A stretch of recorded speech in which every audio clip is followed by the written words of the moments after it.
You quit your job. Does that mean you're leaving me? No, that's not what I meant.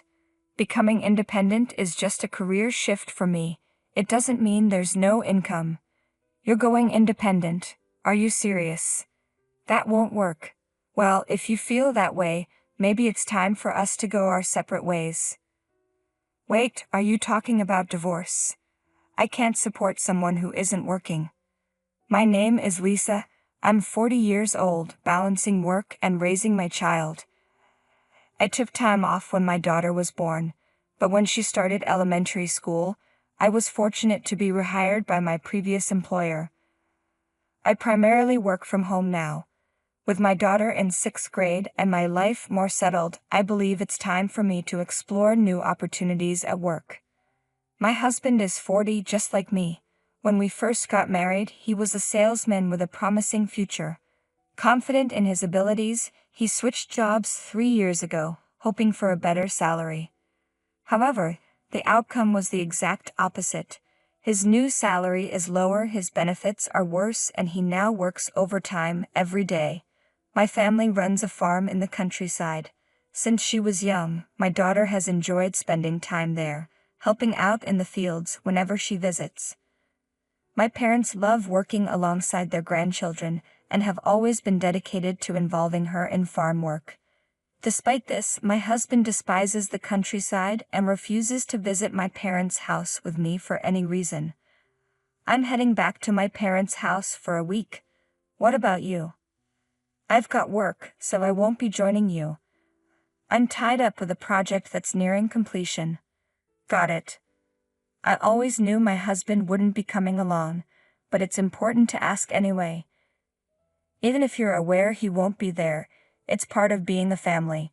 When my daughter and I are away at my parents' house, he calls me every day. While it's fine if he's calling out of concern or affection, his calls often revolve around trivial matters. What should I have for dinner today? How about the leftovers in the fridge? I'm not really in the mood for that. Then why not cook something yourself? Why should I? I'm exhausted. I know you've had a long day.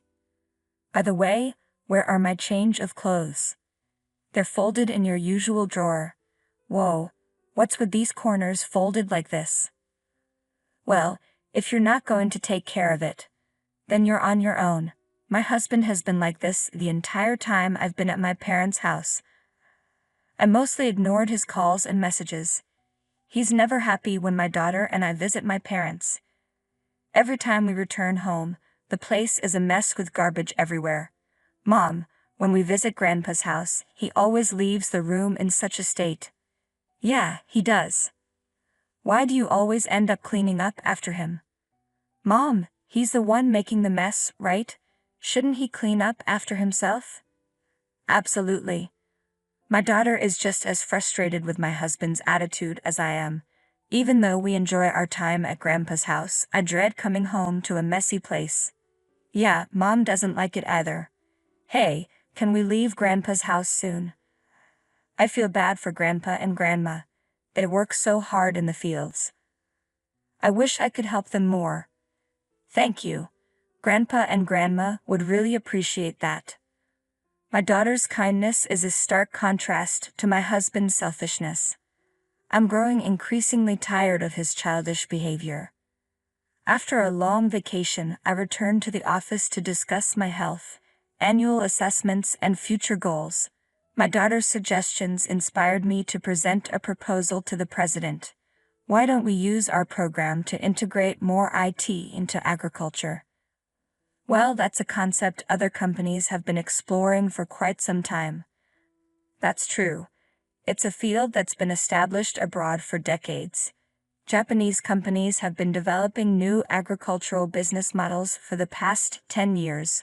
With the data and patterns we have, I believe we can make it work. We already have potential farmer partners who are interested in this operational model. I understand. In the meantime, could you submit a proposal? Sure, I'll get on it. I immediately reached out to my parents and they agreed without hesitation. My daughter's comment about her grandparents working hard and her desire to help sparked a great business opportunity. A month after submitting the proposal, my project was approved. I threw myself into the work, driven by the hope that if the project succeeded, it could benefit my aging parents. However, my husband was relentless in trying to undermine my enthusiasm. "You've been acting kind of flirtatiously lately. It bothers me." "Oh, really? Are you getting carried away?" "I'm not sure. Your face just brings me down.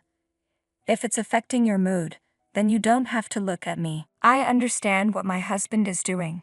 He's trying to make me feel bad. I already feel pretty down, just as he wants. But I don't let it show on my face. I keep my tone neutral and treat him normally. He's always been this way. Whenever I start to get excited or enjoy myself, he seems determined to bring me down. I'm used to it now, so I don't let it affect me too much, but it still doesn't sit well with him. "Ha, I can't just avoid you. We live together." That's not true. You can just stay in your room. I'm perfectly capable of handling my job and taking care of my daughter on my own. If you took better care of yourself, we might avoid these confrontations. That's not what I meant. My husband is yelling at me and it's really upsetting. I want to get a divorce, but I'm unsure how to explain it to my daughter. I'm struggling to make a decision, and since I don't react to his outbursts, he's now criticizing the farmers. Maybe your difficulty in understanding his underlying intentions is because you grew up on a farm. He really is acting like a child. I try to stay calm, but his comments about my parents really get to me. This time though, I'm the one maintaining my composure. For the first time, a project I proposed has been accepted, and I'm so motivated that my husband's irritation doesn't bother me much.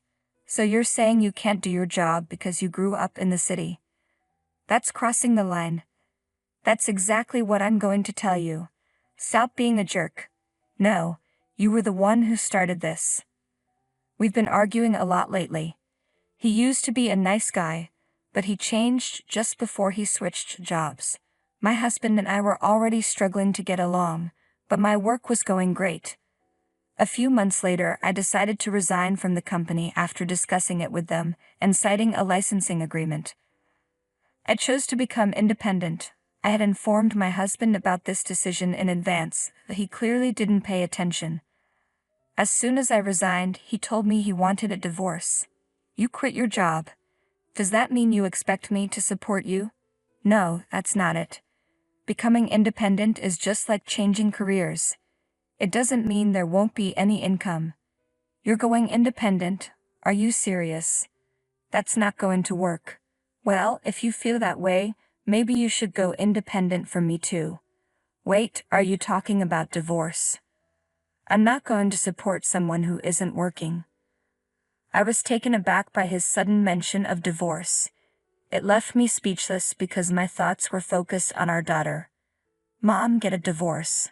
My daughter, who should have been asleep, burst into the living room. My husband looked momentarily taken aback. "I'm only making a clear choice. It's your fault for saying you're quitting your job." My husband, standing in front of our daughter, is trying to shift the blame. But my daughter only sees me, and my husband's behavior has been out of touch from the start. "Are you sure about this?" "Yes, I want you to get a divorce." "I don't like him. He always says hurtful things to you." "Mom, don't say you're staying together just for me. I want you to get a divorce right now." "All right, if that's what you want, let's go live with Grandpa and Grandma." "Thank you. But you'll need to switch schools. Are you okay with that?" "Yeah, I'm totally fine with it." "Great. Let's go. You don't have to talk to Dad anymore, right?" "Yeah, I suppose. Well, I guess that's it for now. We can work out the details later." "Hey." "Oh God, what now?" "It's not my fault, you know." "All right, we'll discuss this later. I just hope you can build a future we won't regret." "Huh. I'm not doing that. I'll be free once you're out of my life." I turned away from my husband, who was still shouting, and left the house with my daughter. At my parents' house, my daughter seemed at ease. Despite my concerns, she appeared to be enjoying her new school since the start of the semester. Once she was settled, my husband and I had another conversation about the divorce. He insisted he wouldn't pay alimony, claiming it was my fault. Normally, if I were at fault, he'd be the one seeking alimony. Yet since he wasn't asking for any, I didn't understand why he felt I was liable. I will be requesting proper alimony. Huh. You think you can do that because you believe I'm at fault?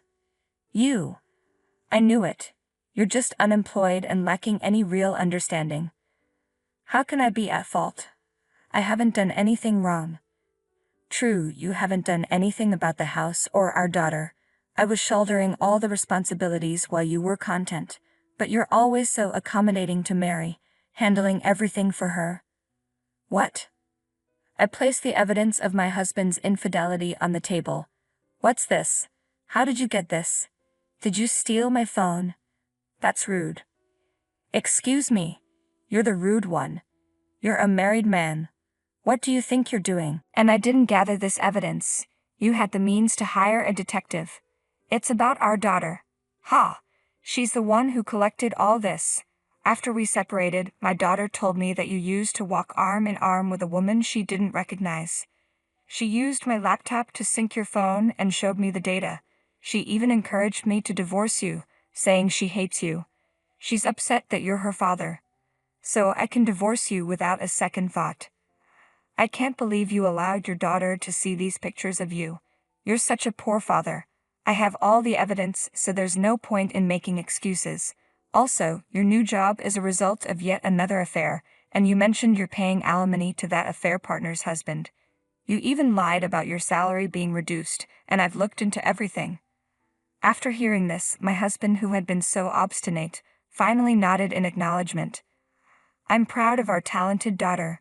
I'd be thrilled if she takes over my company in the future, if that's what she wants. Sorry. Are you playing devil's advocate?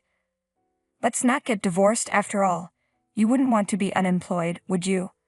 No, I'm not changing my mind. Besides, you're the one in trouble.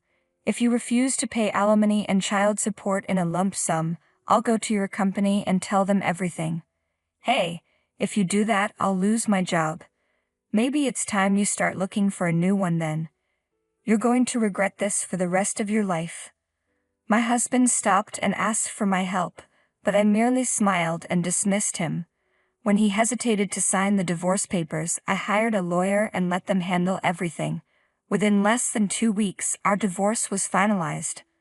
My ex didn't want to incur any more costs. With 2 alimony cases and child support on top, a lawyer was pushing him to the brink of financial ruin. Eventually, he paid all the alimony and child support in one lump sum. Unable to cover it with his savings, he informed me that he was now in debt. He tried desperately to make me feel sorry for him, but I chose to ignore him. When I also filed a claim for alimony against the cheating partner, my ex-husband and his partner ended up in a huge argument and broke up. The partner was livid about having to pay alimony, but ultimately, she complied. She borrowed money from her parents to cover the payments and then returned to the countryside to help with the family business, where her parents could keep a close watch on her. Meanwhile, my ex-husband could no longer afford the rent on his apartment and had to move into a rundown place. My business has flourished and I'm enjoying every day. While things didn't work out with my husband, I'm grateful that what I've learned has been beneficial for my family's farming business. My parents are thrilled with the new IT system, which has greatly reduced their work hours and eased their workload. This entire transformation was made possible thanks to my daughter, though there was some initial resistance. Allowing her to have a smartphone and tablet in elementary school has proven to be a wise decision. She seems to be making good use of them. While my daughter still loves spending time in the fields, she's developing an interest in my work as well. Recently, she's been asking me to teach her how to build a website. I'm excited about her future. Although my 12-year-old daughter is exceptional, it saddens me that she has been exposed to the less admirable side of her father. I hope the adults around her will provide the care and support she needs. Your mother is right. I look forward to your future.